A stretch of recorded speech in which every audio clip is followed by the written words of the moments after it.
नमस्कार, मैं हूं आपके साथ शुभांगी सिंह मिश्रा और आज का हमारा मुद्दा है रणनीति पर कलह भारी, कांग्रेस में 28 की तैयारी। छत्तीसगढ़ कांग्रेस में अंदरूनी कलह थमने का नाम नहीं ले रहा। महासमुंद के बाद अब मुंगेली से भी विवाद की आवाज सुनाई दी है। वहीं बुधवार को राजधानी रायपुर में कांग्रेस की एक बड़ी बैठक हुई, लेकिन रणनीतिक बैठकों के बीच गुटबाजी खुलकर सामने आ रही है। ऐसे में सवाल यही है कि क्या 2028 की तैयारी में जुटी कांग्रेस महासंग्राम से पहले अपने घर को संभाल पाएगी? आज इसी पर करेंगे चर्चा, लेकिन उससे पहले देखिए स्पेशल रिपोर्ट। कांग्रेस दफ्तर में बैठके, मंच से एकजुटता के संदेश, लेकिन जमीनी हकीकत कुछ और ही कहानी बयां कर रही है। महासमुंद के घमासान के बाद अब मुंगेली में फोन पर नेताओं की भिड़ंत, गाली गलौज तक पहुंची ये लड़ाई पार्टी अनुशासन पर सवाल खड़े कर रही है। इस बीच कांग्रेस ने बुधवार को बड़ी बैठक बुलाई। प्रदेश अध्यक्ष दीपक बैज समेत सभी नेता और जिला अध्यक्ष मौजूद रहे। बैठक में रिपोर्ट ली गई, साथ ही तालमेल बनाने की नसीहत दी गई। वहीं सरकार के खिलाफ माहौल बनाने के निर्देश भी दे दिए गए। लेकिन सवाल यही कि क्या ये रणनीति कागजों से निकलकर जमीन पर उतर पाएगी? कांग्रेस की कलह कथा पर बीजेपी भी हमलावर है। कैबिनेट मंत्री केदार कश्यप ने तंज कसते हुए कहा कि पहले अपने घर की लड़ाई सुलझा लें, फिर सड़क पर उतरे। चाहे वो दीपक बैज जी हो, चाहे टीएस बाबा जी हो, चाहे भूपेश बघेल जी हो, पर प्रदेश में तो जो स्थिति है ट्रिपल वी का कहते हैं, जिस तरीके से पूरे प्रदेश में एक माहौल है, हर कोई अपना अपना शक्ति प्रदर्शन कर रहा है। इधर कांग्रेस भी पलटवार से पीछे नहीं हटी। दीपक बैज ने बीजेपी पर अंदरूनी लड़ाई के आरोप लगा दिए और बैज ने नेताओं के बयानों को उदाहरण बनाकर घेर लिया। झगड़ा तो खुलेआम भारतीय जनता पार्टी के नेता अपने कार्यकर्ताओं को गद्दार बोलते हैं, तो ये गद्दार का उपाधि दे रहे हैं क्या? पहले केदार कश्यप जी उसको बताए। और सड़क चौड़ीकरण, ओवरब्रिज को लेकर खुलेआम घमासान मचा हुआ है, तो ये सुझाव या क्या है? पहले केदार कश्यप जी उसको बताए। मैंने केदार कश्यप जी को बृजमोहन अग्रवाल जी से थोड़ा सा सलाह लेनी चाहिए। कांग्रेस में ही नहीं, बीजेपी में भी बयानबाजी से हलचल है। अभनपुर विधायक इंद्र कुमार साहू का बयान चर्चा में है। सड़क चौड़ीकरण जैसे मुद्दों पर भी पार्टी के भीतर मतभेद दिखाई दे रहे हैं।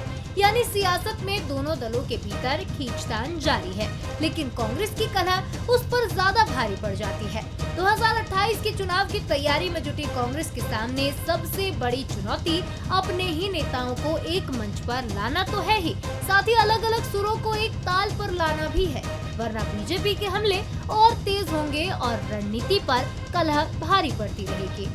शिखर देवांगन, बंसल न्यूज, रायपुर। तो अपने ही नेताओं को एक मंच पर लाना एक बड़ी चुनौती है, लेकिन संगठन सृजन के जरिए संगठन को मजबूत करने में जुटी कांग्रेस के लिए क्या ये बड़ी चुनौती को पार कर पाना किसी प्लानिंग के लिए एक बहुत मुश्किल भी साबित हो सकता है? क्योंकि वजह यह है कि तमाम प्लानिंग्स किए जाते हैं, तमाम बैठकें होती हैं, लेकिन कहीं ना कहीं से कुछ ना कुछ ऐसे विवाद सामने आते हैं कि कांग्रेस फिर सवालों के घेरे में आ जाती है। लेकिन बंसल न्यूज के भी कुछ सुरखते सवाल हैं। पहला सवाल यही है कि क्या कांग्रेस 2028 के चुनाव से पहले अपनी गुटबाजी को खत्म कर पाएगी? आए दिन गुटबाजी के आरोप जिस तरह से कांग्रेस पर लगते हैं। दूसरा सवाल यह है कि जिला स्तर पर बढ़ती कलह क्या कांग्रेस संगठन को कमजोर कर रही है? सवाल तो यह भी बनता है कि क्या बीजेपी कांग्रेस की कलह का चुनावी फायदा उठाएगी? आज इन्हीं सवालों के इर्द गिर्द रहेगी हमारी चर्चा, लेकिन उससे पहले मिलिए हमारे आज के मेहमानों से।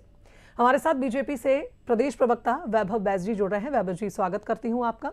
कांग्रेस से वरिष्ठ प्रवक्ता नितिन भंसाली जी हमारे साथ जुड़े हैं। भंसाली जी, स्वागत है आपका। और वरिष्ठ पत्रकार राम अवतार तिवारी जी भी हमारे साथ इस चर्चा में जुड़ रहे हैं। आपका भी स्वागत है तिवारी जी। तिवारी जी, सवाल ये है कि ऐसा तो पहली बार नहीं हुआ है कि कांग्रेस पर अंतरकलह, गुटबाजी के आरोप लगे हों। आए दिन कुछ ऐसा घटनाक्रम हो जाता है कि ये सवाल फिर खड़ा हो जाता है कि संगठन सृजन की बात तो हो रही है, लेकिन सभी नेताओं को एक साथ पकड़ कर रखना, एक मंच पर लेकर आना, क्या एक बड़ी चुनौती बन जाती है हर बार कांग्रेस के लिए? ये कांग्रेस में गुटबाजी नई बात नहीं है।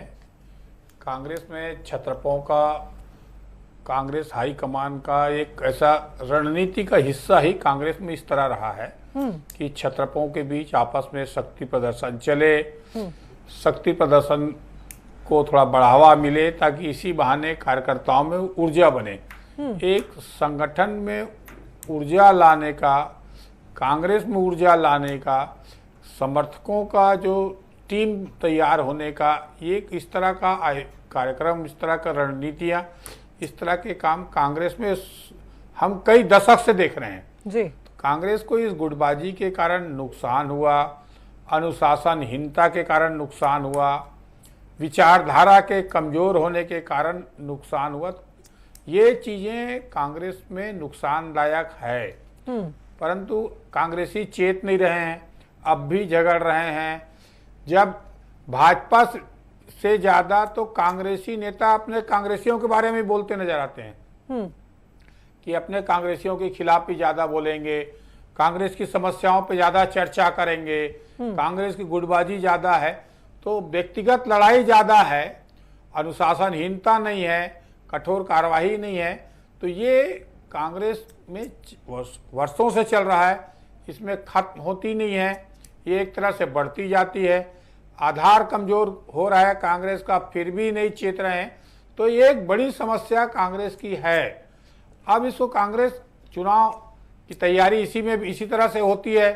आप छत्तीसगढ़ का इतिहास देखिए, अजीत जोगी जी, विद्याचरण शुक्ल जी, श्यामाचरण जी, मोतीलाल बोरा जी, कोई भी नेता रहे हो, गुटबाजी रही हो, नए टीम के बीच, पुराने टीम के बीच, जो जहां जमा है, छत्रप बड़े नेताओं को पकड़ के वो जमा हुआ है, नए लोगों के लिए सीट खाली नहीं कर रहे हैं। और फिर कार्यकर्ताओं का माइंडसेट भी उन छत्रपों के अकॉर्डिंग ही चलता है, मुझे लगता है तिवारी जी। और फिर एक बड़ी प्लानिंग लेकर आते हैं, आला कमान से एक नया सुझाव मिलता है कि हम माइक्रो लेवल प्लानिंग करेंगे। भंसाली जी हमारे साथ मौजूद है। भंसाली जी, रणनीति बहुत अच्छी है, माइक्रो लेवल प्लानिंग आपकी चल रही है, जिलाध्यक्षों की नियुक्तियां हुई, उसके बाद अब आप पंचायत स्तर तक कमेटियां बना रहे हैं और अध्यक्षों की नियुक्तियां कर रहे हैं। पर सवाल फिर यही आ जाता है कि आपस में सामंजस्य जब नहीं बैठता नजर आता है तो बीजेपी को मौका मिल जाता है आप पर हमलावर होने का। भंसाली जी, देखिए, बहुत ही कठिन प्रोसेस के तहत जो है कांग्रेस में जिला अध्यक्षों का और ब्लॉक अध्यक्षों की नियुक्ति की प्रक्रिया चली है, जिससे आप सभी वाकिफ हैं और आपके चैनल में मैं कई बार डिबेट में बैठ चुका हूँ। कांग्रेस एक बहुत बड़ा परिवार है और परिवार में छोटी मोटी बातें होते रहती हैं। हमारा परिवार है, राम अवतार जी का परिवार है, ये भाई साहब आए हैं, इनका परिवार है, शुभांगी जी आपका परिवार होगा। परिवार में 4 सदस्य हैं, जब एक दुकान में 4 भाई एक साथ नहीं बैठ पाते हैं तो थोड़ी बहुत खटपट होना स्वाभाविक है, बड़ा परिवार है, होती है, और हम बंद कमरे में उसको निपटा भी लेते हैं। ये हमारा आंतरिक मामला है। इस आंतरिक मामले में भारतीय जनता पार्टी को कूदने की आवश्यकता नहीं है, क्योंकि कमल में जितनी पंखुड़ियां हैं उतने गुट हैं। भारतीय जनता पार्टी में आप गिनाओगे तो, गिनने को बोलोगे तो गिनना भी शुरू कर दूंगा। अभी हाल ही में इंदर कुमार शाह जो हैं, इनके विधायक अभनपुर के, वो उन्होंने कहा कि कार्यकर्ता गद्दार है, जो गद्दारी करते हैं वो प्रवक्ता बन जाते हैं, टीवी चैनल में जाते हैं, और जो गद्दारी करते हैं उनको युवा मोर्चा का अध्यक्ष बना दिया जाता है। हाल ही का बयान है। हाल ही में स्थापना दिवस के दिन बृजमोहन अग्रवाल ने मंच से कहा कि मुख्यमंत्री और मंत्रियों को कार्यकर्ताओं की समस्या का ध्यान रखना चाहिए, नहीं रखा जा रहा, इशारा किया उन्होंने। तो ये इशारे में जो बातें हो रही हैं, ये भारतीय जनता पार्टी को समझनी चाहिए। 5 साल का जनादेश जनता ने इन्हें अपने लोक लुभावने वादे पूरे करने के लिए दिया है, ना कि ताका झाकी करने के लिए कि उनके घर में क्या हो रहा है, उनके परिवार। बिल्कुल भंसाली जी, मैं आपकी इस बात से सहमत हूं। इनके पूर्व मंत्री एक परिवार में लड़ाई होती है, कवर खुलेआम बोल चुके हैं कि और बिना पैसे भारतीय दिए जनता सरकार पार्टी में कोई का काम नहीं हो उदाहरण रहा। आप दे रहे हैं तो भंसाली जी, पहले बिल्कुल सही बात है कि भारतीय जनता पार्टी में भी आए दिन ऐसे घटनाक्रम होते हैं कि आप ये बोल सकते हैं कि वहां पर भी आपस में लड़ाई हो जाती है, क्योंकि उनका भी एक परिवार है। पर बात तब ज्यादा हाईलाइट होती है जब परिवार की बात परिवार में न रहकर बाहर निकलने लगती है। जैसा आप बात कर रहे हैं, गद्दार के भी कथित ऑडियो वायरल हुआ, आपके ही एक जिलाध्यक्ष द्वारा मंडल अध्यक्ष को गुलाम कहा जा रहा है, फिर ऐसे बीजेपी हमलावर हो जाती है। तो परिवार की जो बातें हैं परिवार के अंदर रहती है तो ठीक रहती है, जब वो बाहर निकलने लगती है फिर वो मुद्दा बन जाती है। वैभव जी मेरे साथ मौजूद है। वैभव जी, क्या रिएक्शन देंगे इस पर? फिर भंसाली जी मैं आऊंगी आपके पास।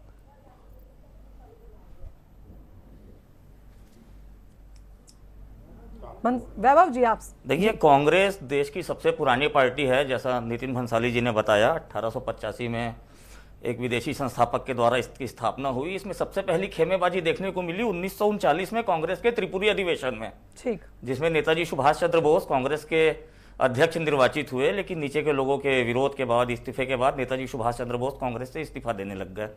गुटबाजी, खेमेबाजी कांग्रेस की पुरानी आदत रही है, जिसको हम सब देखते आ रहे हैं। जब छत्तीसगढ़ राज्य अलग हुआ, मुख्यमंत्री का चुनाव करना था, तब दिग्विजय सिंह के साथ कैसा व्यवहार किया गया कांग्रेस के एक वरिष्ठ नेता के फार्म हाउस में, पूरे प्रदेश ने देखा है। अजीत जोगी जी जब 2.5 साल 3 साल के लिए मुख्यमंत्री बने, तब उन्होंने कांग्रेस के बाकी नेताओं का क्या हश्र किया, उसको भी पूरे प्रदेश ने देखा है। वर्तमान में आ जाते हैं तो भूपेश बघेल जी मुख्यमंत्री बने, उसके बाद 2.5 साल वाला जो ड्रामा हुआ उसको भी पूरे देश ने देखा है। कांग्रेस का एक एक कार्यकर्ता दिल्ली गया कि नहीं 2.5 साल के बाद। तो जो पार्टी में मुख्यमंत्री अपने राष्ट्रीय अध्यक्ष की बात को तवज्जो नहीं देते हैं, कम से कम वो लोग भाजपा के बारे में टिप्पणी ना करें तो बेहतर होगा। और भाजपा का जो विषय है वो भाजपा का अंदरूनी विषय है, उसको भाजपा के कार्यालय में भाजपा के संगठन के प्रमुखों के द्वारा सॉर्ट आउट कर लिया जाएगा। भाई हमको निपटाने दो, क्यों बोलते हैं आपके नेता? तो कांग्रेस भी यही कह रही है कि फिर बीजेपी बयानबाजी क्यों करने लगती है जब कांग्रेस में इस तरह की लड़ाइयां होती हैं, परिवार वाली लड़ाई? आप सुनिए, अगर बीजेपी में ये हुआ तो ये 100 में से 1 बार होता है, कांग्रेस में 100 में 98 बार होता है। यही गिनते रहो। तो वहां पे गिनने की बात नहीं, जो होता है वो होता है। आंकड़े पूरे देश के सामने है, प्रदेश के सामने है, नहीं है ऐसी तो कोई बात नहीं है। चलिए ठीक है, बंसाली जी क्या कहेंगे? मांगी जी, मेरे साथी प्रवक्ता मुझे लगता है हिस्ट्री के छात्र हैं। 1973 और 77 और 88 भगवान जाने कहां पहुंच गए। अजीत जोगी का भी नाम ले लिया। तो मैं बताऊं, जब राज्य स्थापना हुई थी वर्ष 2000 में, तब पर्यवेक्षक बनकर इस देश के विद्वान प्रधानमंत्री नरेंद्र भाई मोदी रायपुर आए थे। टेबल के नीचे छुप के जान बचानी पड़ी थी। यही बृजमोहन अग्रवाल थे। और बाकी पूरी कहानी में खोलना नहीं चाहता, क्योंकि मैं व्यक्तिगत रूप से आरोप प्रत्यारोप कम करता हूं।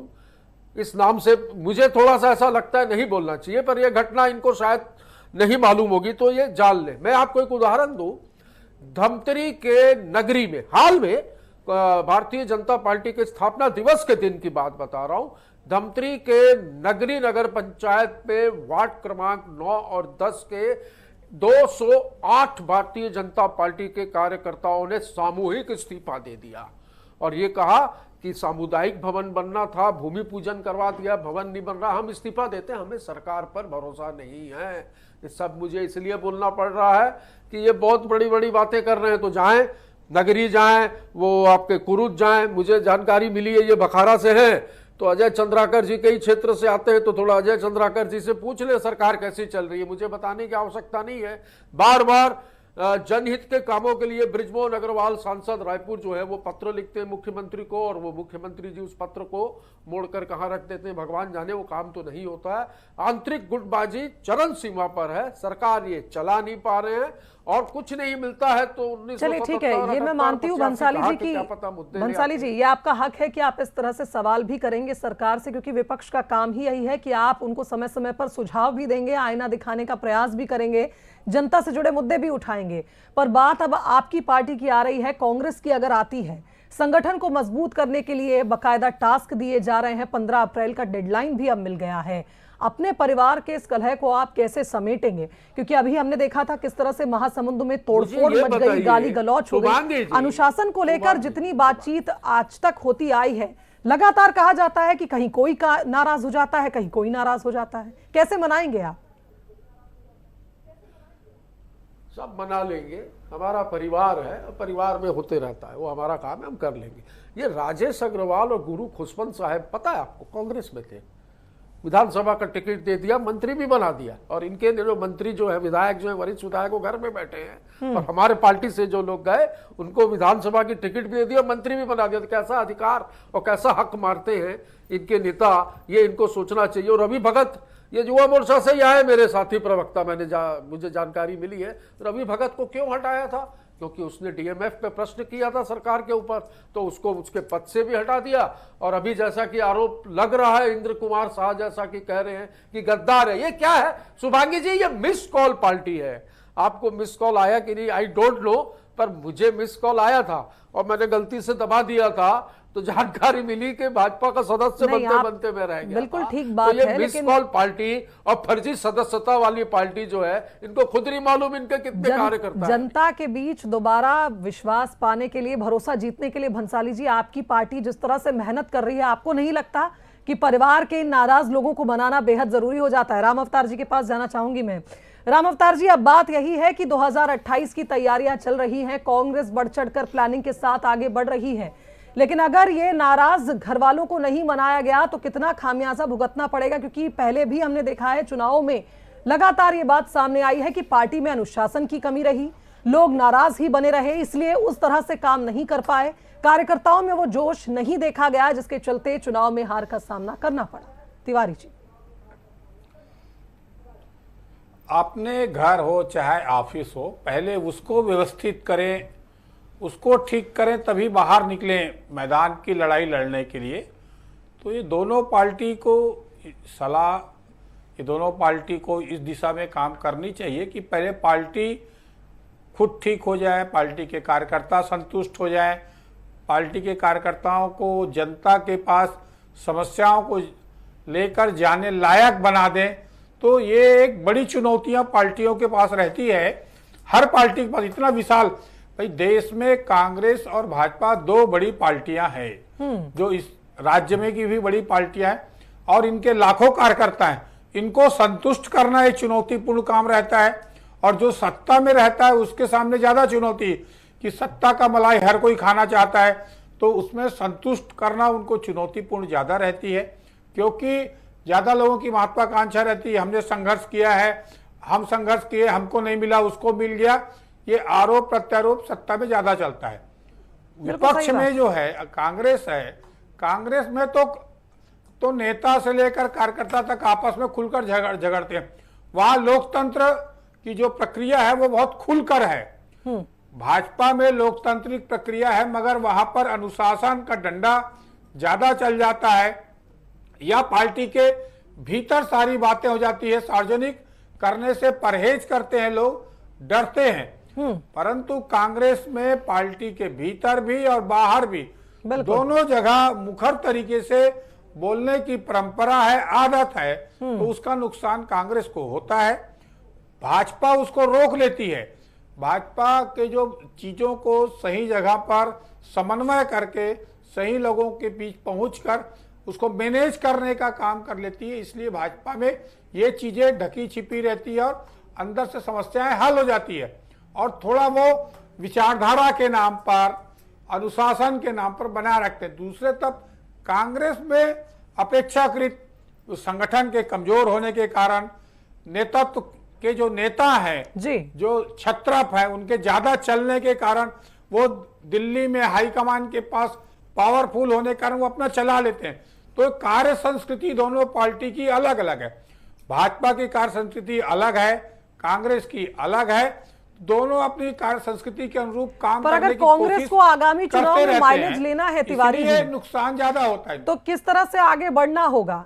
क्योंकि बूथ को मजबूत करने का जो पैटर्न है बीजेपी ने अपनाया था, और इसके प्रभावी रिजल्ट्स बीजेपी को मिले भी चुनाव में, और इसलिए माइक्रो लेवल प्लानिंग के साथ इस बार कांग्रेस भी बढ़ रही है। तो क्या आपको लगता है किस तरह से इन्हें अपनी कार्यप्रणाली में क्या कोई चेंजेस लाने हैं, या अनुशासन को लेकर पार्टी को और ज्यादा सजग होना होगा? ये आपने सही कहा कि कांग्रेस ने अपने संगठन को मजबूत करने, जो भाजपा का स्टाइल है, भाजपा का जो बूथ के कार्यकर्ता को मजबूत करना, नए लोगों को जोड़ना और अनुशासित तरीके से चलने की, ये कोशिश अपने संगठन को मजबूत करने की कवायद पिछले साल भर से आप भी देख रहे होंगे कि भाजपा के जिस तरह काम करती है कांग्रेस कर रही है।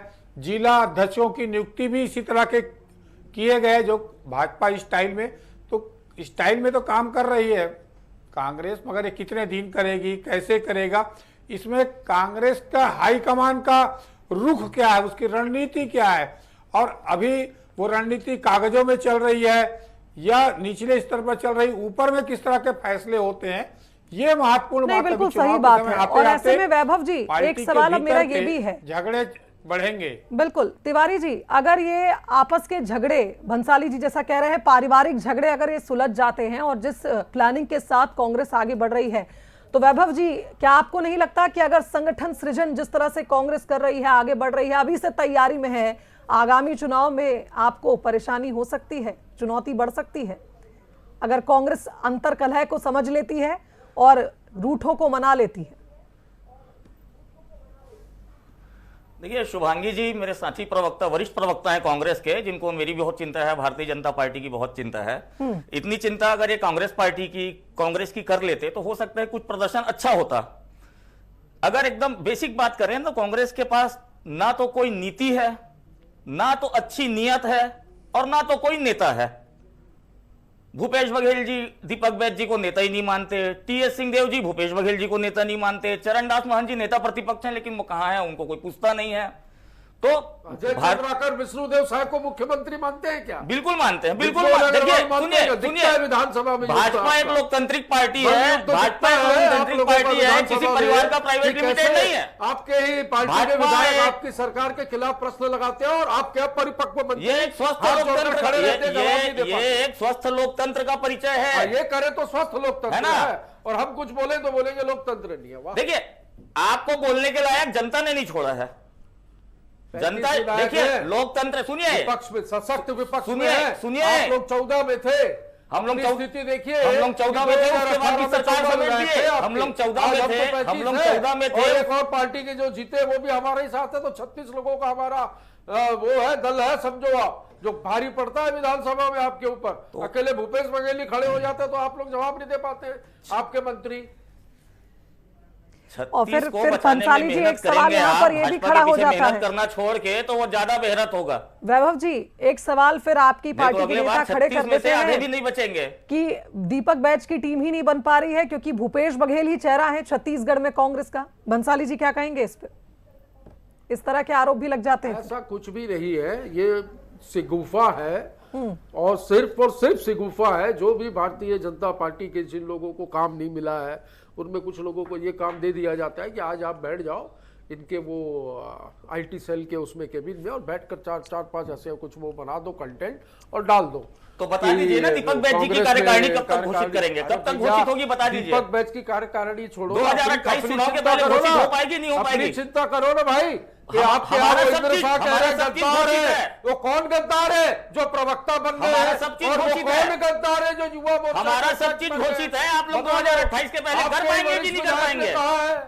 और आप लोग शुभांगी जी सच्चाई ये है, मैं जो बोला मैं उस बात पे अभी भी कायम हूँ। ना इनके पास साफ नियत है, ना कोई नीति है और ना कोई नेता है। हनुमान चालीसा का पाठ रोज करना शुरू कर दो और मंगलवार और शनिवार का उपवास शुरू कर दो, सद्बुद्धि आएगी आप लोगों को, क्योंकि मति भ्रष्ट हो गई है सत्ता में इनकी, जो है सत्ता में उनकी मति भ्रष्ट है, संभाल नहीं पा रहे। आप उसी पार्टी के प्रवक्ता बन के यहाँ बैठे हैं जिससे राम सेतु के काल्पनिक होने का हलफनामा मुझे लगता है चुनाव की तैयारियों में दोनों ही पार्टियां जुटी हुई हैं। हनुमान चालीसा पढ़ने की नसीहत मेरे को ना दीजिए, अपने राज परिवार को दीजिए। चुनाव की तैयारियों में दोनों ही पार्टियां जोरों शोरों से जुटी हुई हैं, लेकिन भंसाली जी सवाल टीम को लेकर इसलिए भी उठता है क्योंकि एक लंबा वक्त बीत गया दीपक बैज जी को प्रदेश का अध्यक्ष बने और उन्हें टीम की जरूरत है। अब तो आला कमान की ओर से भी डेडलाइन मिल गई है कि जल्दी से जल्दी टीम बनाइए आप, ताकि आप अपने संगठन को और मजबूत कर सकें।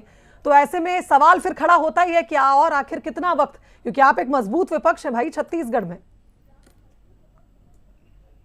4 से 5 ऐसे हैं जो मुख्य पद में हमारे यहाँ थे, इनकी पार्टी में चले गए, इनकी पार्टी में चले गए और अभी वो विशेष सदस्य भी बना दिए। पर ऐसा हुआ क्यों फिर? ये तो बहुत ही विचार का विषय। अपनी पार्टी का आत्ममंथन करिए, भाजपा के ऊपर आरोप मत लगाइए। आप अपनी पार्टी का आत्ममंथन करिए भाई, इतना क्या गंदगी होने की लोग बोल रहे हैं। जो जमीनी स्तर पर काम करने वाले कार्यकर्ताओं की पूछ परख नहीं है, ये मैं नहीं कह रहा, बृजमोहन अग्रवाल ने अभी प्रशिक्षण शिविर में कहा है कि कार्यकर्ताओं को, मंत्रियों को, मुख्यमंत्री को कार्यकर्ताओं की सुननी चाहिए, हम इनके बदौलत सरकार में है।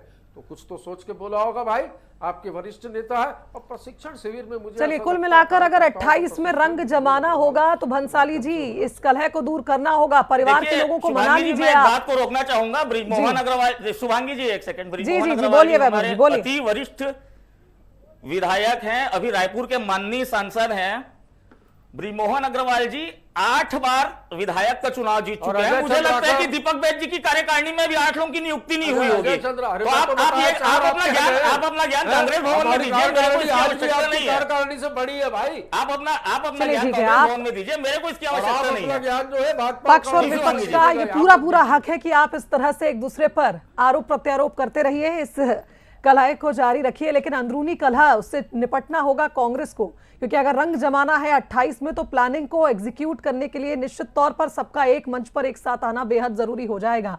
लेकिन देखना होगा कि 28 में किस तरह से रंग जमाएगी बीजेपी और कांग्रेस। बहुत शुक्रिया आप तीनों मेहमानों का हमारे साथ इस डिबेट में जुड़ने के लिए। और इसी के साथ आज का मुद्दा में फिलहाल इतना ही। दीजिए इजाजत, देखते रहिए बंसल न्यूज। नमस्कार।